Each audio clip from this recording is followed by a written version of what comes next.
గిరి ప్రదక్షిణ విషయంలో ఎటువంటి ఆటంకం ఫారెస్ట్ డిపార్ట్మెంట్ నుంచి రాదు. దానికి అవసరమైనటువంటి రోడ్డు సౌకర్యాన్ని కూడా మేము ఇప్పటికే కొంతమేర మా స్థాయిలో వాళ్ళ అబ్జెక్షన్స్ లేకుండా ఏం చేయాలనో అంతవరకు చేస్తున్నామని చెప్పారు.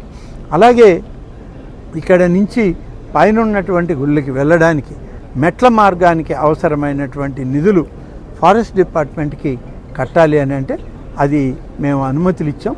దేవాదాయ శాఖ అధికారులు ఆ డబ్బు కూడా ఫారెస్ట్కి ట్రాన్స్ఫర్ చేయడం జరిగింది. ఇక తర్వాత రోజుల్లో ఆ మెట్లు ఏర్పాటు చేసుకోవడానికి అవసరమైన నిధులు మంజూరు చేసి మెట్లు కన్స్ట్రక్షన్ స్టార్ట్ చేయడం జరిగింది. గిరి ప్రదక్షిణానికి రోడ్డు సౌకర్యం కావాలి. మామూలుగా తారు రోడ్డు వేయాలని ఎమ్మెల్యే గారు అంటున్నారు. గిరి ప్రదక్షిణంలో మరి ఏ రోడ్డు అయితే ప్రదక్షిణం చేసేటువంటి వాళ్ళు, ఎందుకంటే ప్రదక్షిణం అనేది ఊరికిన మాట, కానీ ప్రదక్షిణం చేసేవాళ్ళు ఒట్టి కాళ్ళతో చేస్తారు.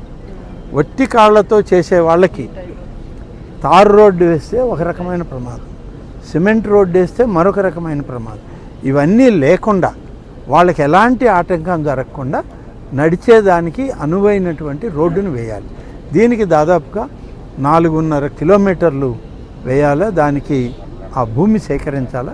అటవీ శాఖ ఇది రిజర్వ్ ఫారెస్ట్ అయినా అంత మనం కేంద్ర ప్రభుత్వానికి నివేదించి తెచ్చుకోవాల్సినంత అటవీ కాదు ఇది. కాబట్టి ఇది మన రాష్ట్ర ప్రభుత్వం స్థాయిలోనే దీనికి అవసరమైన భూమార్పిడి కానీ నష్టపరిహారాన్ని చెల్లించే కార్యక్రమం కానీ మనం చేయొచ్చని చెప్పి వాళ్ళు డిఎఫ్ఓ గారు కలెక్టర్ గారు చెప్పారు. రేపు జరిగేటువంటి 9వ కలెక్టర్స్ సమావేశంలోనే మా కలెక్టర్ గారు కూడా వస్తారు. మన రవికుమార్ గారు, నేను, డిప్యూటీ సీఎం గారు అక్కడే ఉంటాం.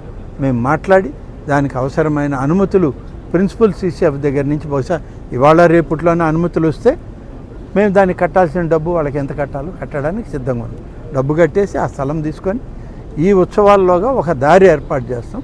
తర్వాత ఏ రకమైనటువంటి రోడ్డు సౌకర్యం ఉంటే ఆ దారి బాగుంటుందో దాని ప్రకారం మనం చేస్తే బాగుంటుందనేది నా పర్సనల్ ఫీలింగ్. అది కొంచెం టెక్నికల్ ఎక్స్పర్ట్స్ని, మెడికల్ ఎక్స్పర్ట్స్, డాక్టర్ గారే, ఈయన ఎమ్మెల్యేనే డాక్టర్ కాబట్టి అటువంటి ఇబ్బంది నడిచే వాళ్ళకి రాకూడదు. దానికి తగ్గట్టుగా రోడ్డు సౌకర్యం కల్పించే ప్రయత్నం చేస్తాం.